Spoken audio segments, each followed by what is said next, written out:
All right, so this is sort of the roadmap for starting a new Minecraft world, right? So you really want to get your villager breeder up and running, and this lets you make two more things, which is going to be your iron farm, your trading hall.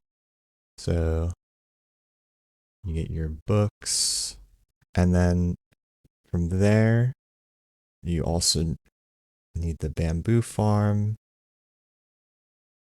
And then you want to get the shulker farm, one of these guys, right?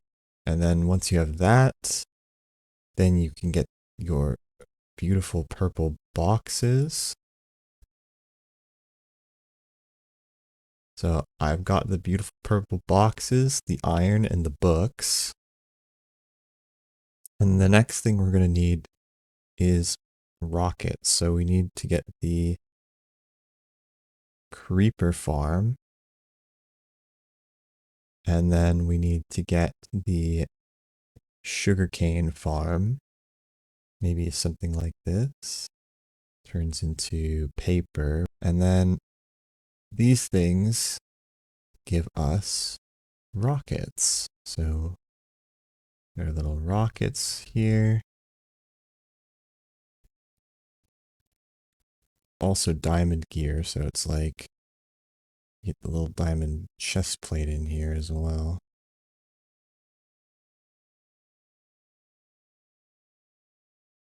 And then I'd say the next category would be something like the redstone farms, I guess. So it would be like slime farm, and in no particular order. It would be like slime farm, witch farm, uh, cobblestone generator, like this.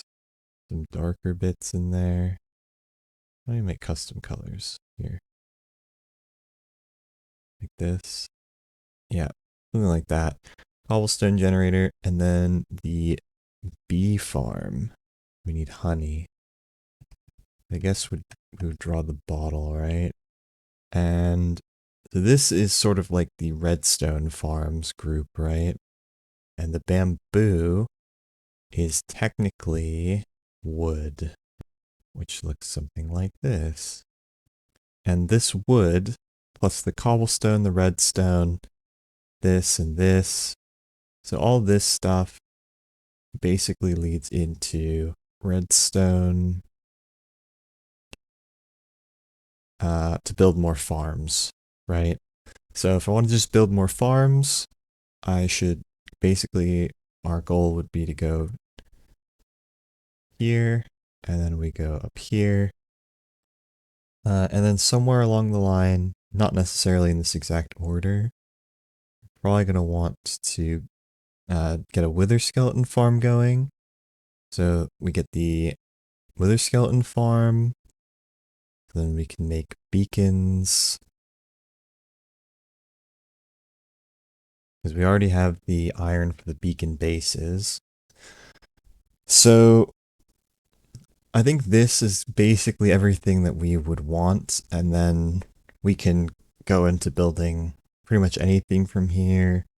You know, the gold farm, bartering farm on the nether roof. Maybe we actually, instead of making the gunpowder, the creeper farm, we go for the ghast farm and get the ghast tiers. Or there's just like, there's just a ton of options basically once you're at this point, right? Once you have the beacons, the best gear, infinite shulkers, infinite redstone components, uh, you just kind of build anything you want. So it'll mostly be more farms to help gather more resources for building. And that's, I think, when the series will kind of shift away from more technical stuff to more creative stuff. Um, but yeah, for starters, it's just going to be building a lot more farms. So that is what the next few episodes will definitely be like. So you'll see this a lot in my videos. I don't always plan things out very well, and I just try to freestyle and vibe build or record some stuff. For the most part, I agree with the roadmap, but I did miss one very important early game resource that I need, and the farm for it, which I really, really want. And you might have already guessed what it is based on the time lapse, but I need an XP farm, which will be an Enderman farm, aka the Ender Ender. So, despite the intro of the roadmap and laying out all of the different farms I want to make in that roadmap, we will actually be doing something completely different this episode, which is building the Ender Ender. But before I discuss the build, I want to apologize and explain that my audio is kind of all over the place.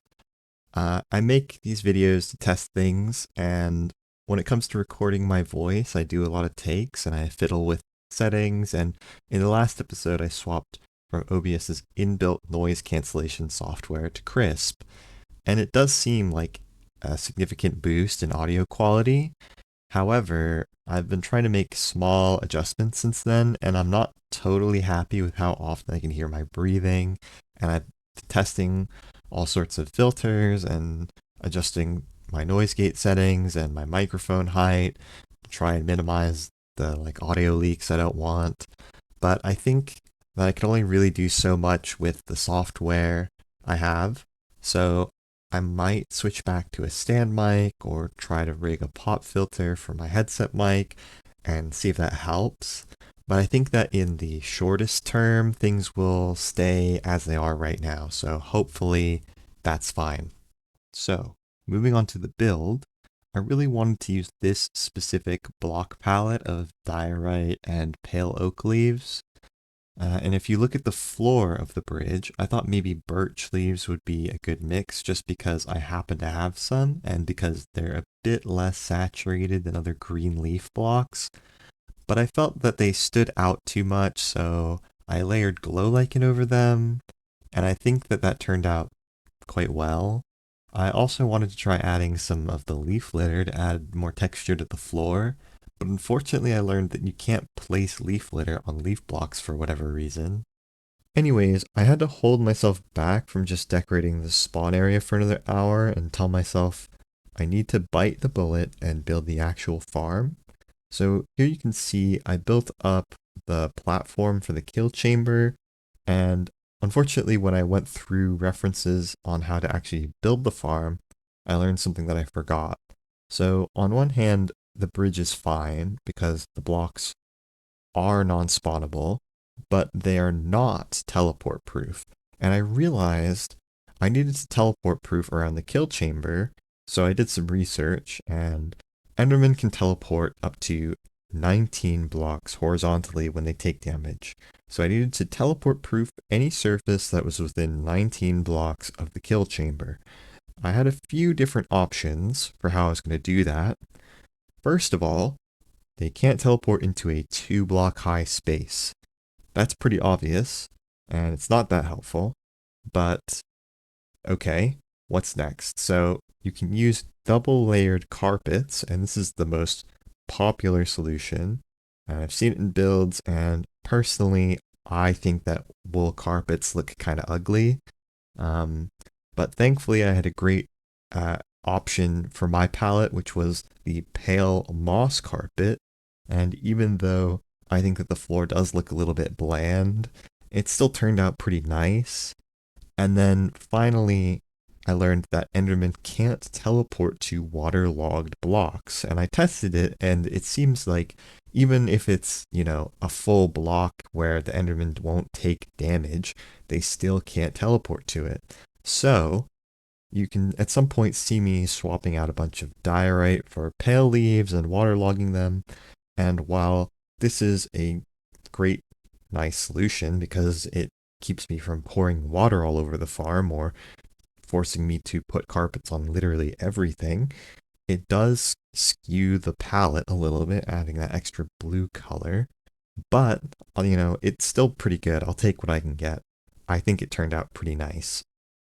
Okay, so I just want to talk about the last few things that I didn't get to talk about because I Didn't have enough time to, but that's fine. I need to do it here live in person, so I need to fix this spawn area. It looks pretty terrible. I kind of need to fix the way the water is set up as well. So, it looks nice and clean the way it is, where it's just this one water stream, but obviously you'd want it to be a bubble column. So I'm thinking maybe I move it to the center and have it in the back here, have the bubble column like there, and then have the water drop be, you know, in the middle. And then, yeah, maybe there could even be like a little tunnel and the water elevator could go further back that way. I'm not 100% sure how I want to set it up, but like to leave, you need to go all the way to the actual portal in the center of the island. So you need to go, straight ahead all the way over here. So technically the water elevator could be as late as, right next to this down here. So yeah, and I could have like a path that goes underneath or something. I think that's maybe a little bit silly. You probably just have it near the spawn somewhere, but there's ideas, right? There's ideas. You could definitely create like a whole build down at this layer, maybe, or you could build it at the top. I'm not really sure how I feel about that. That's just kind of my thoughts. So here you can see the path and the walls and everything up close now. Um, I like having short walls like this because it just feels less claustrophobic, but I also like being able to do taller bits so I can have more decoration and texturing and stuff for the wall.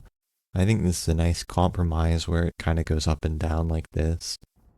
And you can see I still have to actually finish building it. I didn't build it all the way down because I told myself I have to stop making fancy little designs and actually build the farm. So instead I did the fancy little designs over here.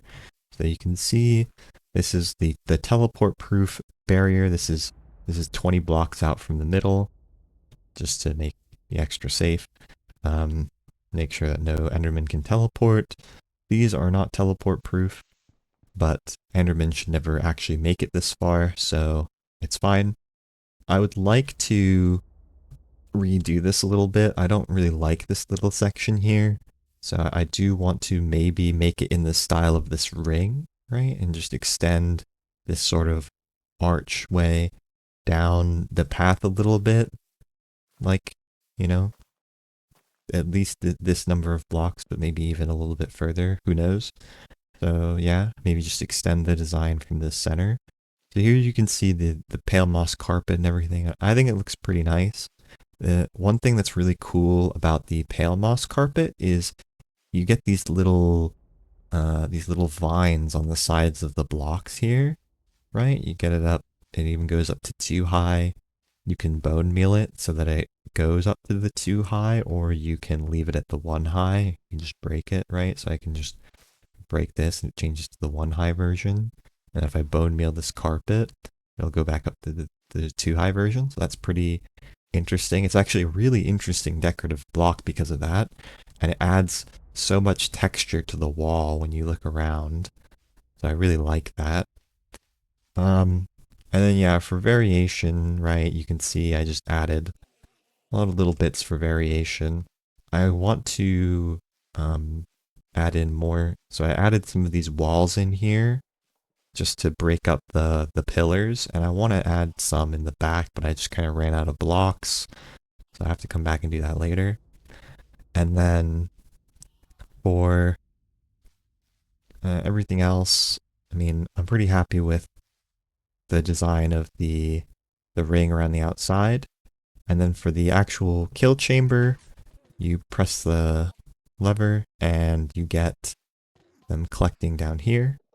And while they collect, we might as well come up here for a second. So the spawn platform is pretty simple. You'll notice it's in a pretty weird shape. The weird shape is purely decorative. it's less efficient, right? This should be like a big square. I'm missing like probably 40% of the spawnable blocks because it goes out to like here ish, right? And then like out to like here ish. So I'm missing like probably around 40%, maybe even more of the spawnable blocks for the Enderman. Um, but that's okay. And then we have the Endermite here, and the way that this is set up is basically, this is the shortest path to the Enderman, so all of them will path around this thing and into this hole, and then I had some issue because I tried to do like a fancier design for this box, and then I realized like you can't, you need to make sure you're not blocking the actual sight line. This is like the head level of the Enderman, right? You need to make sure you're not blocking the sight line to the Endermite.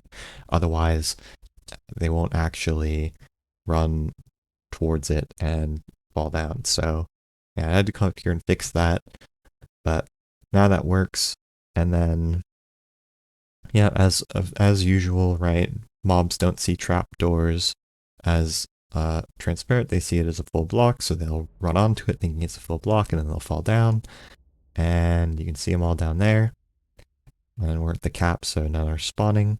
But if I just kill these, and you can get up pretty close here and get all of them, but I don't know, maybe I can add like a chain or something. It's hard because I don't think there's a block that lets you stand at the exact perfect distance. I could be wrong though. And then we can drop them and all of the pearls and stuff down here, and we get this Enderman fountain design, which I quite like. And we can go back up here and we can see them actually spawning on the platform and see how the spawn mechanics work and how they'll run around. There is a thing that happens where one Enderman will kind of get stuck up there, but it really doesn't affect the efficiency of the farm, and they do just kind of get bumped off by new spawning Endermen that run into it, so that's not really an issue. So yeah, I like the cosmetic design, and then right, if we zoom out, I think it looks pretty cool. I still have to do a little bit more work, of course, because there's no like anvils here, and I don't really want to put an enchanting setup here because I think that it's silly personally, right? If you have infinite access to books, why would you ever use an enchanting table? I think that's just silly. But I do think I should make a little area for the anvils, and I mean that's part of why I've made this huge area, right? Is so that I can actually like try and build things in here. Maybe make some little cool areas on this big moss area, because these moss carpets, like I said before, they're quite boring. Um, the redstone for this is extremely simple, as you can imagine. It's literally just moss carpets covering up a simple redstone line that leads into target blocks, that leads into sticky pistons that are connected to some of that smooth diorite, 3 on either side. So it's a very, very small and simple circuit to build. Nothing complicated there. And yeah, that's all I really have to show for this. So yeah, what's next? Well, if we look at our roadmap, which I will inevitably need to revise because I forget stuff all the time, the next farm we need is the gunpowder farm. Now there's 3 different options for a gunpowder farm that I can think of. We can make a general overworld mob farm, which would give us creepers, zombies, skeletons, and spiders, meaning we would get gunpowder along with bones, arrows, run flesh, and string. We could get onto the nether roof and build a ghast farm, which would give us gunpowder and ghast tiers. Or we could build a creeper farm, which is just gunpowder. Now, my first choice would probably be the ghast farm, because ghast tiers are useful, and it is pretty fast for gunpowder, but I need wither roses, which I can't really make before I have the wither skeleton farm, and getting onto the nether roof is kind of annoying, and breaking bedrock is kind of annoying, so I don't really want to make that farm. And then there's also a third problem with the farm, which is that in order to make the rockets, we also want paper. And paper is a sugarcane farm, and you can't make a sugarcane farm in the nether. So if we were to AFK at the gas farm, we would not be getting the paper that we need to make the rockets. Whereas if we AFK'd at a creeper farm, we would actually be able to grow the sugarcane at the same time, which we could then make into paper and into rockets. So overworld seems like the better choice. And then when we look at the two farms that we can make in the overworld, well, Anya has already built a skeleton and spider spawner farm. So we actually already have loads of string and bones and arrows. And the only thing I'm missing from overworld mobs are gunpowder and rotten flesh. So I think I'm just going to make the creeper farm. I think it just makes the most sense, right? And then I'll build the sugarcane farm next to it, and then I can use auto crafters to make the rockets right then and there. So yes, next episode will be the creeper and sugarcane farm with rocket auto crafting. Probably very close to the shulker farm. Maybe I should have built the shulker farm a little further away. I don't know. Also, if you think I should give more detailed explanations of how the farms are built and how they work, let me know. I kind of like explaining things, but I gloss over a lot of stuff because I assume most people already know or don't care. But yeah, if you have any ideas on how to make my videos better, as always, feel free to leave a comment. I like to try and upload whenever I finish a project, and I'm trying to aim for 2 videos a week. But anyways, that's all I've got for today. Thank you for bearing with me, and have a nice day.